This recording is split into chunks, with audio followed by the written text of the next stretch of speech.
पाकिस्तान तहरीक इंसाफ के chairman barrister Gauhar Ali Khan से मिलने इस्लामाबाद में उनकी रिहाइश गाह पहुँचे।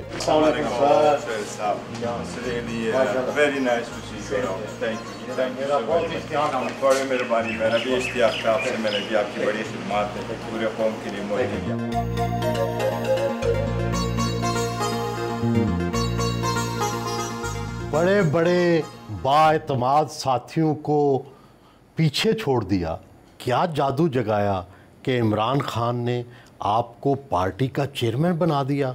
वफादारी काम आई या अकल? सोहेल साहब, बेसिकली खान साहब ने जिस तरीके से ये फैसला कर लिया था, टफ सिचुएशंस में थे, साथी नहीं थे, बट मेरा भी खान साहब के साथ एतमाद का और एक कमिटमेंट का एक रिश्ता रहा था। वक्त मेरा बड़ा कम था, पर जितना भी मेरा कम वक्त रहा था वो सारा खान साहब के साथ मेरा रहा था।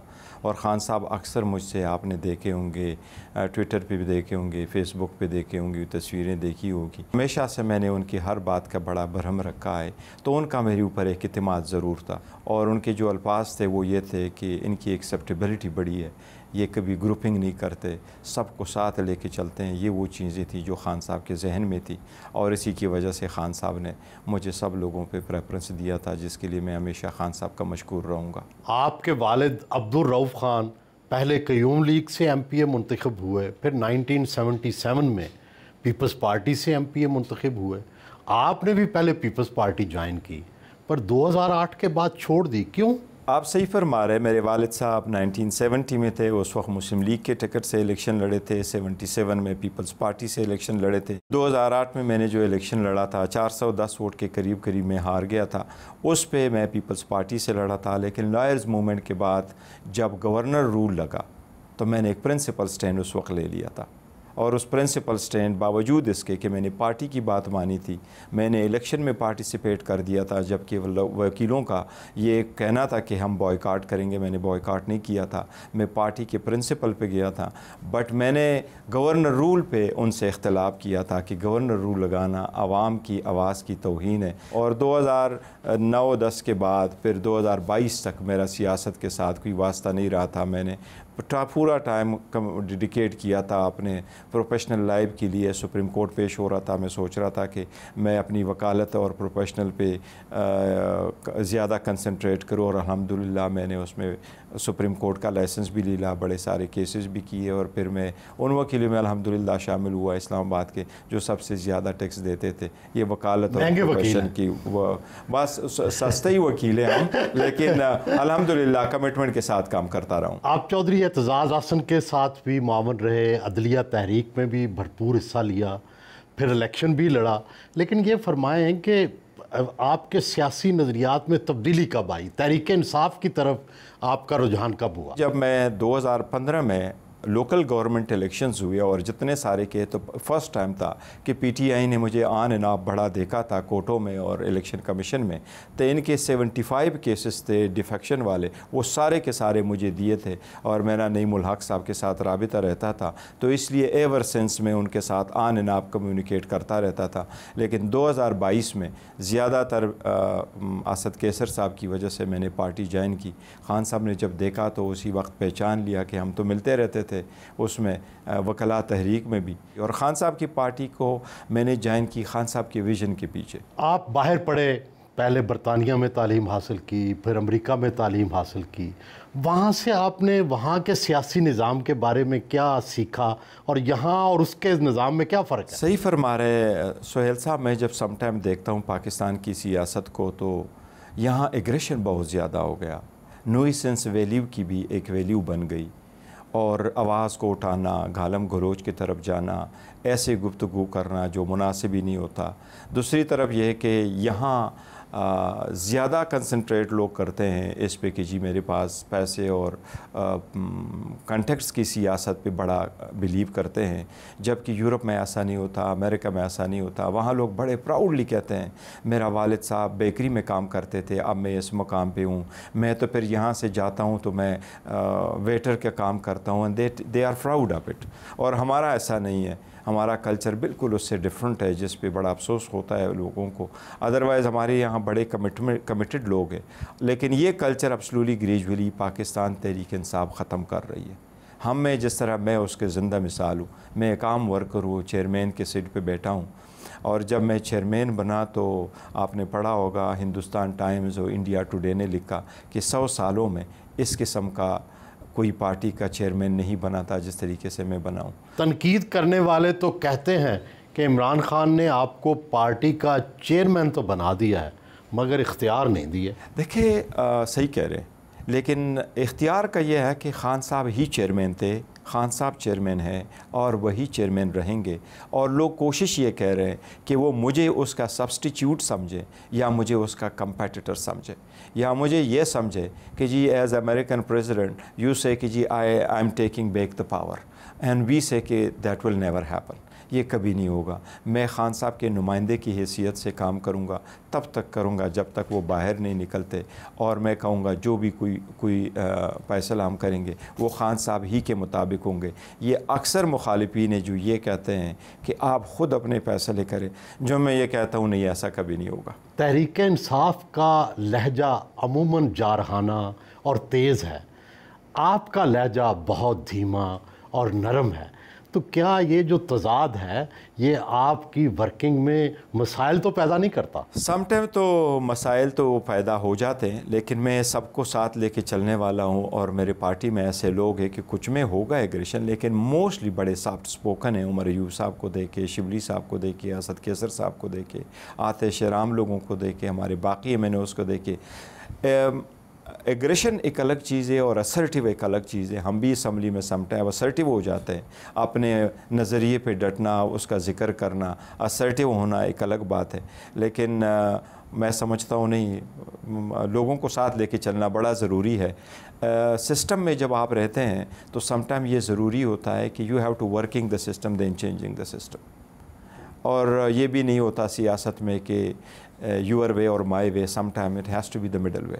ऐसा लगता है कि मुल्क में एक बहरान है, डेडलॉक है, दो जो बड़े फरीक हैं तहरीक इंसाफ और फ़ौज, दोनों में लचक नज़र नहीं आती, तो रास्ता कैसे निकलेगा? हम में तो बड़ा लचक है और हमने लचक का इजहार किया। मैंने तो बारहा कहा है, खान साहब का पैगाम पहुंचाया है, डायलॉग की भी बात की है, आगे बढ़ने की भी बात की है, धरने का आवाज़ नहीं दिया हमने, बॉयकॉट की तरफ नहीं चले गए, रिजिग्नेशन की तरफ नहीं जाएंगे, असम्बली में अपना रोल प्ले करना चाहते हैं, लेकिन हमें स्पेस नहीं दी जा रही है। असम्बली में भी पॉइंट ऑफ ऑर्डर का मौका नहीं मिलता, मौका मिले तो कम बोलने की इजाज़त है। आपको मैं ये बताऊँ, 2019 में 250 MNA ने बजट स्पीच में तकरीर कर दी थी, 250 MNA ने, और पूरा सेशन चला जो कुछ बोले। इस मरतबा हमारे सारे MNA नहीं बोल सके और बड़े कम दिनों में इन्होंने क्लोज़अप करवाया। तो अगर आप असम्बली के फोरम पे बात नहीं करने देंगे तो कभी रास्ता नहीं निकलेगा। Assembly is the one and the only forum. अगर आपने कोई ऑपरेशन भी करना है military, the first thing is this parliament. आप पार्लियामेंट में लाएं, बजाय इसके कि जी आप किसी और फोरम से फैसले करवा लें। पार्लियामेंट पहला फोरम है जो आप वहाँ डिस्कस करवाए, आप उनको इन कैमरा ब्रीफिंग दें। तो अगर पार्लियामेंट में चीज़ें आएंगी तो रास्ते निकलेंगे, पार्लियामेंट में चीज़ें नहीं आएंगी तो रास्ते नहीं निकलेंगे।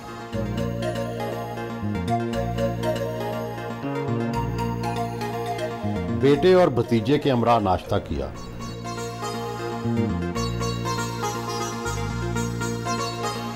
The best thing about him is he's consistent in his effort and बड़े workaholic है। Yes, never took a Sunday off, never. Okay. मुझे बहुत बाद में पता चला कि ऑफिस में संडेज भी छुट्टी होती है। मुझे लगा Sunday Saturday is only for school. क्योंकि आपके सामने कभी इन्होंने छुट्टी नहीं की? नहीं, never, not once. As a family man कैसे? सख्त है? नहीं, स्ट्रिक्ट तो रही बात है, डिसिप्लिन तो एवरी पेरेंट को करनी चाहिए, लेकिन इन अ वे स्ट्रिक्टनेस नहीं, बिल्कुल नहीं। फैमिली ट्रिप्स पे जाते हैं, बाकी Lahore is one of our favourite destination family trips के लिए। यस, सो स्ट्रिक्ट है, कोई ख़ास वो नहीं। और खामी क्या है इनकी? शॉर्ट टेम्पर्ड है, यस, सारे पठान होते हैं, यस, गुस्सा जल्दी आती कभी भी बात हो। हमें तो लगता है कि इनको आता ही नहीं है। नहीं, ऐसा कभी कभी कोई स्टूपिड बात हो जाए, हरकतें हो जाए, उस पर तो हर एक गुस्सा। बैरिस्टर गौर साहब आपके चचा हैं, as a family man as a politician कैसे हैं ये? He is a role model for me. I always try to follow into his footsteps. Politics, वकालत, ये सारा कुछ इकट्ठे चलाना मुश्किल होता है ना, कॉन्स्टिट्यूंसी भी है बुनेर वाली। अल्लाह की ज़ात है, वो एनर्जी दें आपको तो आप सब कुछ कर लेते हैं। नथिंग इज़, जब आप हार्ड वर्किंग हो तो फिर कुछ भी मुश्किल नहीं होता, नथिंग इज़ इम्पॉसिबल। तो आपका सेटअप क्या है? जॉइंट फैमिली सेटअप है? कैसे वहाँ पे बुनेर में, यहाँ पे कैसे सेटअप है? सर हमारा जॉइंट फैमिली सिस्टम है। अंकल तो यहाँ पे होते हैं लेकिन हम वहाँ घर पे सारे एक साथ होते हैं। बड़े चाचू जो हैं वो कुछ काम कर रहे होते हैं, अब्बू बिजनेसेस देख रहे होते हैं। छोटे चाचू जो हैं वो अब्बू के साथ बिजनेसेस साथ देख रहे होते हैं। वो भी कौन से बिजनेसेस हैं? सर हमारे पेट्रोल पंप्स वगैरह, फैक्ट्रीज़ हैं, स्कूल्स एंड ऑल दैट। ठीक, हॉस्पिटल भी है। इधर तो मैं होता हूँ, मैं, मेरा बेटा एक ये छोटा है, दूसरा वो गया हुआ है, जिनेवा गया हुआ है विज़िट के लिए। मिसेज होती है। आई विश हमारे ट्रेडिशन ना होते तो शायद वो हमारे साथ ज्वाइन कर चुकी होती। अरेंज मैरिजेस में यही तो होता है जी कि, और हमारे अपने ट्रेडिशन है कुछ। हाँ जी। घर से निकलते वक्त रोज़ाना नफल पढ़ते हैं।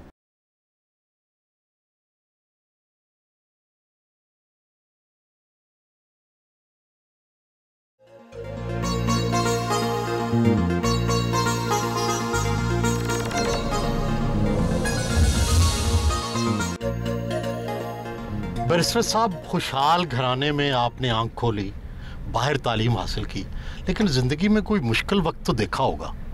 हाँ, मुश्किल वक्त बड़े देखे हैं। और मुश्किल वक्त सिर्फ ये नहीं होता कि आपके पास पैसा है या आपके पास सेहत है। सम टाइम आ जाता है, हमारी रिवायत होती है, मेरे छोटे भाई की डेथ हो गई, मेरे वालिद साहब बहुत सख्त बीमार हो गए, और मेरे वालिद साहब ऐसे वक्त में उनकी डेथ हो गई जिस वक्त ऑपरेशन हो रहा था। तो उस वक्त उनकी तो नेचुरल डेथ हो गई थी, इस्लामाबाद में डेथ हो गई थी। लेकिन जब वापस हम लेके जा रहे थे तो चूँकि तालिबान के ख़िलाफ़ ऑपरेशन शुरू था बुनेर में, तो इसलिए ये एक मुश्किल वक्त था उसकी बाड़ी को भी ले जाने वक्त में। तो ये एक दुख ज़िंदगी भर रहेगा। बट साहब, सियासत में तो आम तासुर है कि झूठ बहुत है, तो आप क्या वकालत में भी ज़ाहिर है बाज़ औक़ात आपका जो जिसकी आप मुवक्किल जो है, बाज़ औक़ात वो मुल्ज़म भी होता है लेकिन आप उसकी सफाई दे रहे होते हैं, तो आप सच झूठ में कैसे तमीज़ करते हैं? वो एक पाकिस्तानी पॉलिटिक्स का बड़ा ऐसा वाकई एक परसेप्शन बढ़ गया कि आपने झूठ ही बोलना है, लेकिन मैं समझता हूँ झूठ के बग़ैर भी काम चल जाता है और झूठ बोलना चाहिए भी नहीं।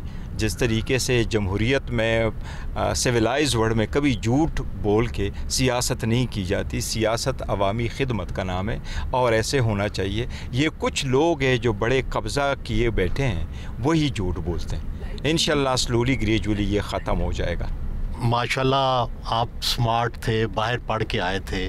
शादी वालिदैन की मर्ज़ी से कर ली या लव मैरिज की?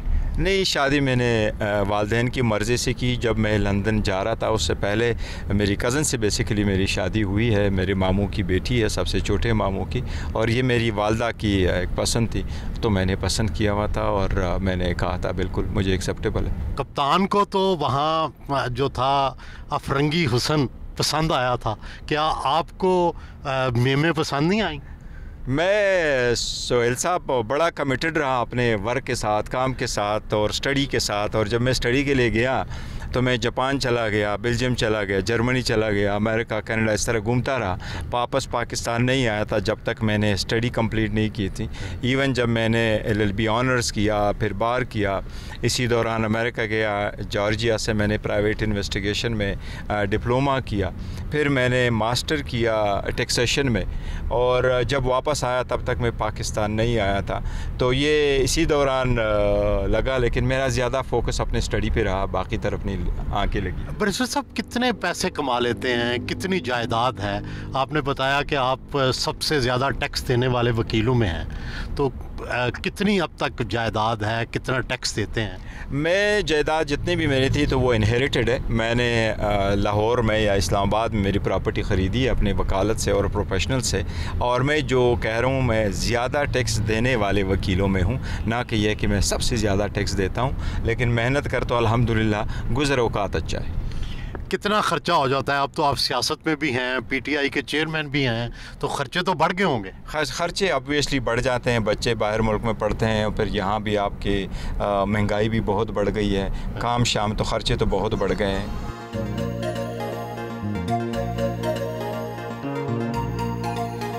पाकिस्तान तहरीक इंसाफ के सेंट्रल ऑफिस पहुँचे। मीटिंग रूम में पाकिस्तान तहरीक इंसाफ की ख़वातीन से मुलाकात की। मखसूस नशिस्तों वाली इन ख़वातीन के केसेस सुप्रीम कोर्ट में ज़ेर समात हैं। अब उम्मीद है आज की हियरिंग हो जाए, अगर हो जाएगी तो इंशाल्लाह सारी हमारी सुनीला रोज भी है और बाकी भी है, सब इंशाल्लाह ताला जब डिस्कस करेंगे फिर जैसे भी अपने दफ्तर में आए। 8 फरवरी के इंतखाबात के बारे में पार्टी ने अंदाज़ा तो लगाया होगा कि कुल कितने वोट पड़े और मजमूई वोट कितने थे? पाकिस्तान में वड़ाई साहब टोटल जो रजिस्टर्ड वोट है 22 करोड़ आवाम में से वो हैं 12 करोड़ 80 लाख। इस 12 करोड़ 80 लाख लोगों में से 6 करोड़ इलेक्शन कमीशन के आदाद शुमार के मुताबिक 6 करोड़ लोगों ने इस जनरल इलेक्शन में वोट दिया, और जो रजिस्टर्ड पॉलिटिकल पार्टीज़ है वो 175, उसमें से 167 ने one way the other election में हिस्सा लिया। इन 6 करोड़ रजिस्टर जो पोल वोट है उनमें से 3 करोड़ वोट 167 पॉलिटिकल पार्टी ने लिए और 3 करोड़ वोट अकेले पाकिस्तान तहरीक इंसाफ के बेक इंडिपेंडेंट कैंडिडेट ने लिए। तो इसी तरह पाकिस्तान तहरीक इंसाफ को इस जनरल इलेक्शन में 3 करोड़ वोट मिला है। अगर आपके आदादो शुमार दुरुस्त हैं तो आपके मुताबिक आपको कौमी असम्बली में कितनी सीटें मिलनी चाहिए थी? हमें नेशनल असम्बली की 180 सीटें मिली हैं, जो इस वक्त हम 91 के साथ बैठे हैं, और हकीकतन हमारे पास 180 नेशनल असम्बली की सीटें, ये हमारे पास फैक्ट्स एंड फिगर मौजूद है, मेरे पास उसके फॉर्म 45 मौजूद है। ये हुआ ये कि जो वोट पोल हुआ है पोलिंग स्टेशंस पे, पोलिंग स्टेशन से जाके इसको काउंट हुआ है, रिटर्निंग अफसरान के पास जिस वक्त आया वहाँ रिजल्ट चेंज हुआ है। क्या जिन सीटों पर पीटीआई के उम्मीदवार कामयाब नहीं हो सके और आपका ख्याल है कि उन्हें कामयाब होना चाहिए था, क्या उन सब सीटों पर इलेक्शन कमीशन में अपीलें, पिटिशन्स दायर हो चुकी हैं, और क्या उनके फॉर्म 45 और 47 मौजूद हैं? हमारे सब के पास फॉर्म 45 मौजूद हैं, और फॉर्म 45 हमारे पास सिर्फ वो नहीं मौजूद कि जो हम कह रहे हैं ये हमारे हैं, हमारे बेक कैंडिडेट जो इंडिपेंडेंट है उनके पास है। हमारे पास वो भी फॉर्म 45 मौजूद हैं जो पीपल्स पार्टी को मिले थे, PMLA जमात इस्लामी को मिले थे, तहरीक लब्बैक को मिले हैं, उन लोगों को भी फॉर्म 45 है। उसके मुताबिक हमने अपना डेटा फाइल किया है, और यस हमारे जितने भी कैंडिडेट्स हैं जो फॉर्म 45 की जीते हुए थे बट दूसरी तरफ उनको हरवाया गया, वो सारे कमीशन जा चुके हैं, ट्रिब्यूनलों में जा चुके हैं। इलेक्शन कमीशन ने लॉ चेंज किया कि अपनी मर्ज़ी के ऐसे ट्रिब्यूनल भी बना सकता है जिसमें ये रिटायर्ड जजों को भी रख सकता है, और उसकी हम मुखालिफत कर रहे हैं। कुछ लोग ये कहते हैं कि सुप्रीम कोर्ट के जो माजी के फैसले हैं उनके मुताबिक जो वोटों के थैले हैं वो खुल नहीं सकते, और सिर्फ जो रिजल्ट अनाउंस हुआ है शीट पर सिर्फ उसी पे फैसला होगा। क्या वाकई ऐसा है? यस, जब ट्राइब्यूनल ऑर्डर करता है तो उनको खोले जा सकते हैं। अच्छा। अभी जो है वो इसकी भी बात नहीं है कि वो थैले खोले और देखें। वो उसकी बात सिंपल ये है कि जब रिटर्निंग अफसर, प्रिजाइडिंग अफसर पोलिंग स्टेशन पे, अगर एक कंस्टिट्यूंसी में 300 पोलिंग स्टेशन में 300 प्रिजाइडिंग अफसरान ने एक फॉर्म वज़ा करके लिखा कि ये मेरे पास यहाँ रिजल्ट काउंट हुआ है, वो उस रिजल्ट को जब देखता है, उस रिजल्ट को उसको टैली करके रिटर्निंग अफसर फाइनल रिजल्ट बनाता है। हम कहते हैं वो रिजल्ट निकालो जो प्रिजाइडिंग अफसरान ने बनाया है, उसको टैली करके रिजल्ट बनाओ, हम एक्सेप्टेबल। अक्सर अखबारों में आ जाता है कि पार्टी के अंदर बड़ी ग्रुपिंग है। पार्टी की तंजीम किस हद तक हो चुकी है, ज़िले के लेवल पर, तहसील की लेवल पर, सेंट्रल लेवल पर? जहाँ तक इख्तिलाफ़ात का ताल्लुक है, मैं नहीं समझता कि हमारी पार्टी के अंदर इख्तिलाफ़ है, और पार्टी के अंदर इख्तिलाफ़ राय ज़रूर पाता है, और इख्तिलाफ़ राय पाना जमहूरियत का एक हुस्न है। हम कोई डिक्टेटोरियल पार्टी नहीं है, हम किंग पार्टी नहीं है। मैं कभी नहीं करता जब हिट कर रहा होता कोर कमेटी को कि आप बोलें, आप ना बोलें, या ये कि आप एक हर सर्टन पॉइंट पे नहीं बोल सकते। किसी को शटअप कॉल नहीं देते, हर एक का कहना है कि जो चाहे वो अपना ओपिनियन दे दे, और पार्टी जो है, चाहे वो पॉलिटिकल पार्टी है, पॉलिटिकल कमेटी है या कोर कमेटी है, कंसेंसस से वो फैसला कर लेती है। और जिस वक्त वो हम फैसला कर लेते हैं वो खान साहब की अप्रूवल और उसके कंसेंट के साथ और उसके बेकिंग के साथ होता है। जिस वक्त हम डिसीजन ले लेते हैं दैट इज़ द डिसीजन। हमारी जो सेंट्रल है पार्टी की, हमारी 2 टायर की होती है, एक चेयरमैन और सेंट्रल, जिसमें सेक्रेटरी जनरल और सारी सूबों से हमारे नुमाइंदगान शामिल होते हैं। उसके साथ हमारे 4 सूबों की तंजीमें। हमने पहले एक इलेक्शन किया था 2 दिसंबर को, जो इलेक्शन कमीशन ने नहीं माना। फिर दूसरा इलेक्शन हमने कर दिया था 3 मार्च को, जिसके अभी इलेक्शन कमीशन ने सर्टिफिकेट नहीं दिया। उसके मुताबिक हमने सेंट्रल पार्टी के इलेक्शन करवाए, 4 सूबों के इलेक्शन करवाए। और पंजाब में जो हमारी ज़ीदी तंजीमें थी वो पहले से हम फाल कर चुके थे, लेकिन अभी स्लोली ग्रेजुअली चूँकि सिचुएशन चेंज होता जाता है तो अब हम लगे हुए हैं और तंजीम साजी कर रहे हैं अपने पार्टी के अंदर। कॉन्फ्रेंस रूम में आए, 7 सेक्रेटरी इतलाआत रऊफ हसन भी थे। रऊफ साहब का बहुत बड़ा एक रोल है जो प्ले करते रहे, और मुझे चलाने वाला यहाँ होता हूँ। इन्होंने बड़ा रोल प्ले किया है, सारे ब्रीफ करना, नैरेटिव सेट करना, उसको देखना और सारी इंफॉर्मेशन कलेक्ट करना, इनका बड़ा एक रोल है।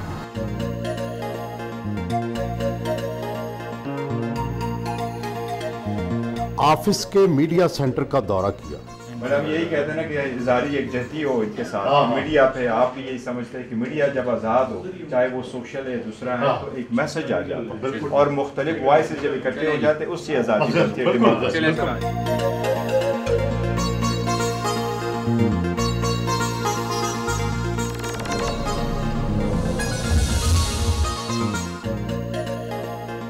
जिंदगी का सबसे मुश्किल मरहला आपको कब पेश आया? खान साहब की कन्विक्शन हुई और खान साहब जेल गए। Because this was unexpected. हम तो ये सोच रहे थे कि शायद ये कुछ ना कुछ तो होगा, लेकिन अब्रप्टली जिस तरीके से था तो ये एक मुश्किल वक्त था कि सोच रहे थे कि अगर खान साहब जेल चले जाएं तो पार्टी को कैसे फाल रखेंगे, लोगों को कैसे कंट्रोल होगा। ये एक बड़ा टफ़ टाइम था, लेकिन अल्लाह के रहम से बड़ा खुश असलूबी से गुजरा ये वक्त। मिर्ज़ा साहब, दुनिया भर में आप घूमे हैं, कौन सा मुल्क सबसे ज़्यादा पसंद आया और कहाँ का हुस्न सबसे ज़्यादा पसंद आया? ममालिक में मुझे सबसे ज़्यादा जो पसंद आया वो जापान पसंद आया, और हुस्न ऑब्वियसली मुख्तलिफ ममालिक में है, लेकिन मैं कह रहा हूँ तो वो लंदन में बड़ा अच्छा हुस्न है, गोरों में बड़ा हुस्न है। बड़े सब गोरों के हुस्न में क्या चीज़ अच्छी लगी आपको? कि बड़ाई सब मैं समझता हूँ हुस्न ज़्यादातर है कि हयादार हो, अच्छा हो और अच्छे अखलाक हो, हया वाले हो, तो इसलिए ज़्यादा मैं समझता हूँ कि होना चाहिए हुस्न यही है। मेरे साथ सियासत ज़ाहिर है, सियासत में जब बंदा आता है तो ये भी सोचता है कि मैं वज़ीर बनूँ, मैं वज़ीर आज़म बनूँ, मैं कुछ ना कुछ ओहदा हासिल करूँ। आप क्या समझते हैं कि क्या ओहदा हासिल करके आप मुल्क की ज़्यादा खिदमत कर सकते हैं? बड़ा हिस्सा मैं ये समझता हूँ कि जब मुझे खान साहब ने कहा तो खान साहब के अल्फाज ये थे, जिस वक्त उनको कहा गया कि चेयरमैन किसको बनाना है, तो खान साहब ने मेरे तरफ इशारा करके कहा जो मैं ज़िंदगी भर याद रखूँगा, वो ये था कि ये मेरा जानशीन है। ये बड़ी बात है, कोई कुछ नहीं कहता। तो मैं समझता हूँ कि मैं ऑल ऑफ अ सडन एक ज़ीरो से आर मिलियन पे आया हूँ, that is enough for me. अब मैं खान साहब ही के साथ रहूँगा, वो जिस हालत में भी हो उसी के साथ मैंने बाकी वक्त गुजारना है। और मैं समझता हूँ अवामी खिदमत के लिए ज़रूरी नहीं आपके पास एक ख़ास किस्म का ओहदा हो, अलबत्ता अवामी खिदमत का यही तासुर है कि जी आप कोई इलेक्शन ज़रूर लड़े। लेकिन मैं ज़ाती तौर पर यह समझता हूँ कि नहीं, कानून में बड़ाई साहब हमने बड़ी तब्दीलियाँ करनी लाजिम है अगर हमने पॉलिटिक्स को अवामी सियासत बनाना है। और क्या तब्दीली करें? और मैं ये समझता हूँ कि एक बंदा बार बार एक सीट पे बैठे, वो पार्टी का चेयरमैन बार बार बने, वो सदर बने, वो ओहदे रखे, वो बार बार एमएनए बने, बार बार सेनेटर बने, ये नहीं होना चाहिए। इसके एक टाइम फ्रेम होना चाहिए ताकि नए लोग आ जाए और उनको ये ओहदे मिले और वो अवामी खिदमत करें। तो आपका ख्याल है कि 2 दफ़ा या 3 दफ़ा से ज़्यादा प्राइम मिनिस्ट्री नहीं होनी चाहिए, एमएनए नहीं होने चाहिए, या इसी तरह नीचे वज़ीर नहीं होने चाहिए? मैं यही समझता हूँ कि 2 मरतबा से ज़्यादा एमएनए ना हो, 2 टाइम कंसेक्टिव से ज़्यादा सेनेटर ना बने, 2 टाइम कंसेक्टिव से आप चेयरमैन ना बने, 2 टाइम कंसेक्टिव से जो आप प्रेसिडेंट पार्टी के ना बने। अमेरिका एक्सेप्शन इसलिए है, वहाँ कुछ ऐसे सेनेटर्स हैं जो आलमोस्ट 6 मरतबा हुए हैं, लेकिन वहाँ बहुत सेपरेशन ऑफ पावर है, लेजिस्लेचर भी कम्प्लीटली डिफरेंट है। और वज़रा जो है एग्जीक्यूटिव ये डिफरेंट है, इसलिए वहाँ चले तो चल सकता है। हमारे यहाँ होना ये चाहिए कि इस पर लिमिटेशंस हो।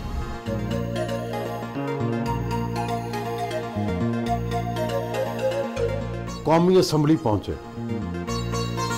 पीटीआई के एमएनए से मुलाकात की।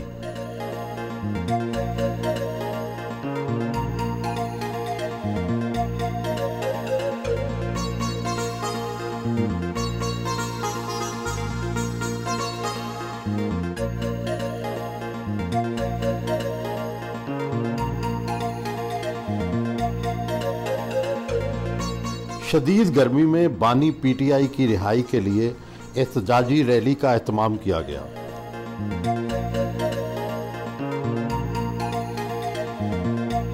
कौमी असम्बली से सुप्रीम कोर्ट तक एहतजाजी रैली में पीटीआई के अरकान असम्बली और सीनियर क़यादत ने शिरकत की। पार्टी ओहदेदारों के हमरा मीडिया टॉक की।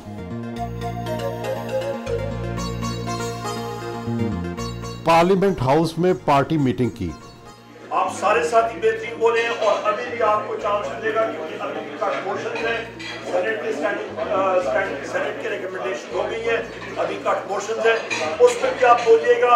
आपको असाइन की जाएगी मिनिस्ट्रीज कि किस किस पे हमने बोलनी है और बिल्कुल टू द पॉइंट आप बोलिएगा। बहुत शुक्रिया।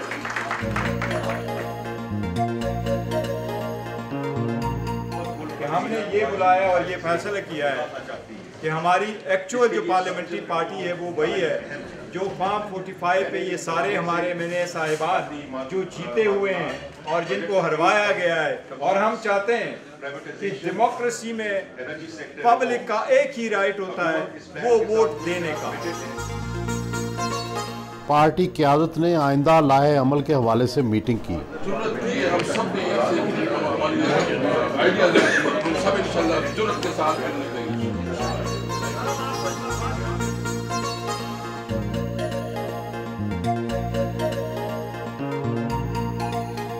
पार्लियामेंट के अंदर ही जल्दी जल्दी वर्किंग लंच किया। ऐवान में आए, कौमी असम्बली के इजलास में शिरकत की। आपने ये फरमाया है कि नवंबर 2023 में सीसीआई ने पीआईए की प्राइवेटाइजेशन की अप्रूवल दी है।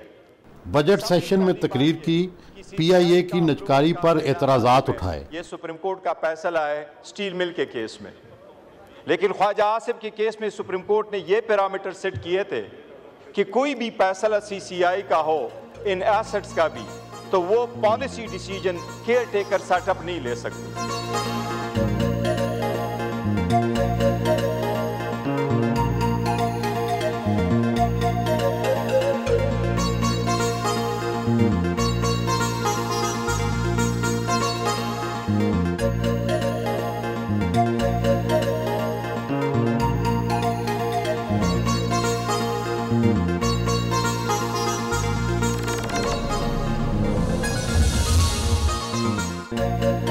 शाम के वक्त घर वापस पहुंचे।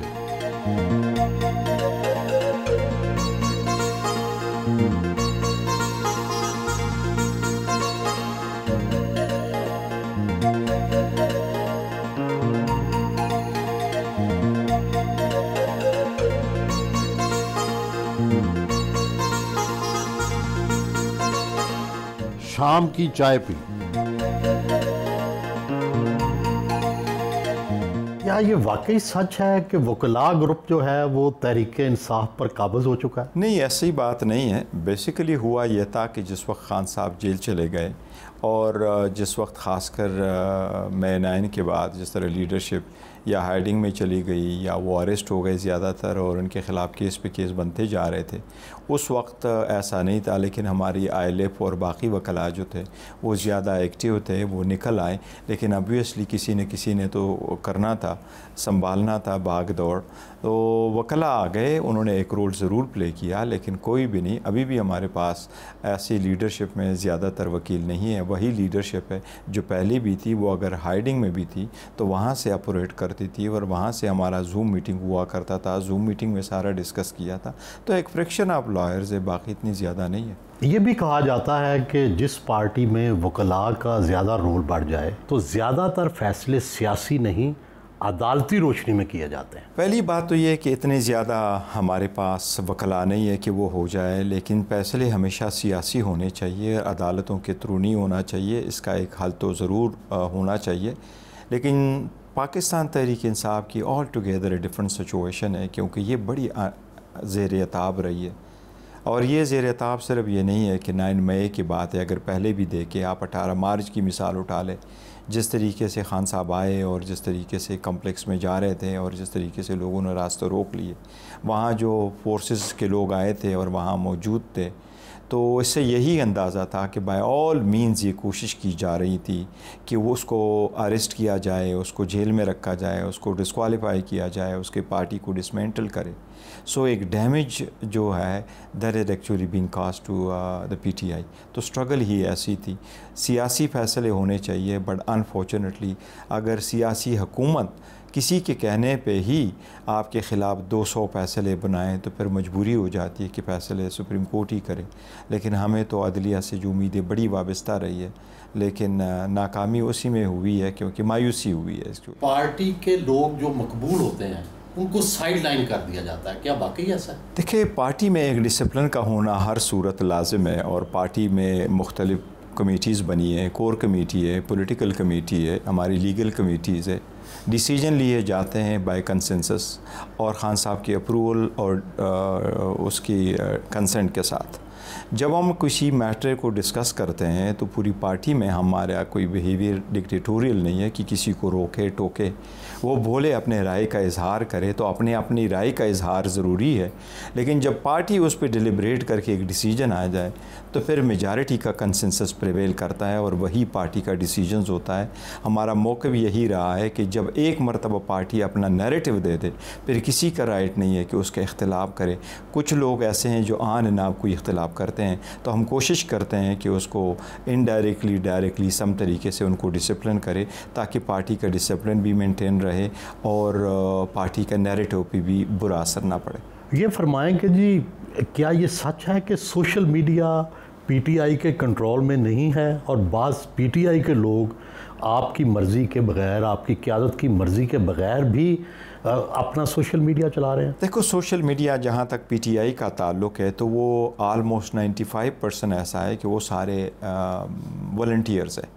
पाकिस्तान तहरीक इंसाफ में 5% सारे टोटल ऐसे लोग होंगे जिनको पे किया जाता है या उनको इंस्ट्रक्शन दी जाती है, अदरवाइज़ ये सारे वॉलंटियर्स हैं। तो वॉलंटियर्स है, वॉलंटियर्स में से बड़े अच्छे काम किए और बहुत अच्छे हरावल दस्तर के तौर पे काम किया है। जब सारी लीडरशिप इन हाइडिंग थी, जब लीडरशिप बाहर थी, तो इन लोगों ने बड़े वर्चुअल जलसे करवाए हैं, इन लोगों ने बड़ा काम किया है, इन लोगों को तारुफ करवाया है अपने निशानात। पाकिस्तान तहरीक इंसाफ का जो वेबसाइट है वो आज भी आप VPN के बग़ैर नहीं देख सकते, और आज भी उस पर जब भी एक वेबसाइट बनता था और उस पर हम देते थे कि ये टिकट्स है, उसको बैन किया जाता था और उस पर कोई समहाउ उसको डाउन किया जाता था, फिर हमारे सोशल मीडिया वाले कुछ और लगाते थे। तो उन्होंने अच्छा रोल प्ले किया, लेकिन ज़्यादातर हमारे वॉलंटियर्स हैं। आपके मुखालफों में भी ये तासुर है कि भाई दुश्मनाम है, गाली है, इल्ज़ामात हैं, तो आपको पार्टी की क़यादत को इस हवाले से भी तो कुछ एक्शन लेना चाहिए। होता यह है कि बड़ाई साहब, मैं ये समझता हूँ सोशल मीडिया और मीडिया का एज अ होल बड़ा अच्छा रोल है। वो चाहे नेगेटिव रोल प्ले करे, पॉजिटिव रोल प्ले करे, लेकिन एक अच्छा रोल प्ले करे और हर का एक दूसरा रुख जो आवाम को दिखाना होता है वो भी उनको दिखाएं। और एग्रेशन वैसी भी सियासत में बढ़ गया है, एग्रेशन पे काबू पाने चाहिए, लेकिन हम कोशिश ज़रूर ये करते हैं कि हमारी जो भी पार्टी की पॉलिसी हो वो एक नैरेटिव सेटअप हो, और हमारा जो इलेक्ट्रॉनिक मीडिया है उसके थ्रू हम पब्लिश कर दें, और उसके थ्रू फिर आप आगे हमारी जो सोशल मीडिया है वो आगे उसको बढ़ा देती है। तो कोशिश हम ज़रूर करते हैं। फ़ारग वक्त में मौसीकी से दिल बहलाते हैं, कव्वाली पसंद है, गाने पसंद हैं, कौन सा गुलकार अच्छा लगता है? म्यूज़िक तो बड़ा पसंद है। म्यूज़िक ज़्यादातर अमेरिकन म्यूज़िक मैंने वो किया है, बहुत कम ही कोई कव्वाली वगैरह सुना है। लेकिन ये ज़रूर है कि ज़्यादातर जब मैं करता हूँ तो मुझे शौक़ है कि मैं डॉक्यूमेंट्रीज़ ज़्यादा देखूँ, तो हर किस्म की डॉक्यूमेंट्रीज़ देखता हूँ ज़्यादा। फिल्में देखते हैं? फिल्म ही देखता हूँ। तो कौन एक्टर पसंद है? मैंने कभी हॉलीवुड की अलावा जिस तरह इंडिया किया है तो मैंने इंडियन मूवी कभी नहीं देखी। अच्छा, सिर्फ हॉलीवुड? सिर्फ हॉलीवुड में मूवी देखी है और मैं नहीं समझता, मुझे तो याद कौन सी अदाकारा पसंद है? ये तो कोई पर्सनल सी बात है, लेकिन फिर भी जाहिर है वहाँ भी लोगों की पसंद तो होती है। हाँ, पसंद तो होती रहती है, लेकिन ज़्यादा जो मैं मूवी देखता हूँ वो ऐसी मूवीज़ होती है कि इसमें एक्शन मूवीज़ हो, जिस तरह टॉम क्रूज़ की हो, बाकी हो, इस किस्म की मूवी। नहीं तो एक्ट्रेस भी बताए ना कौन सी पसंदीदा है। सर इसको बाद में डिस्कस कर लेंगे।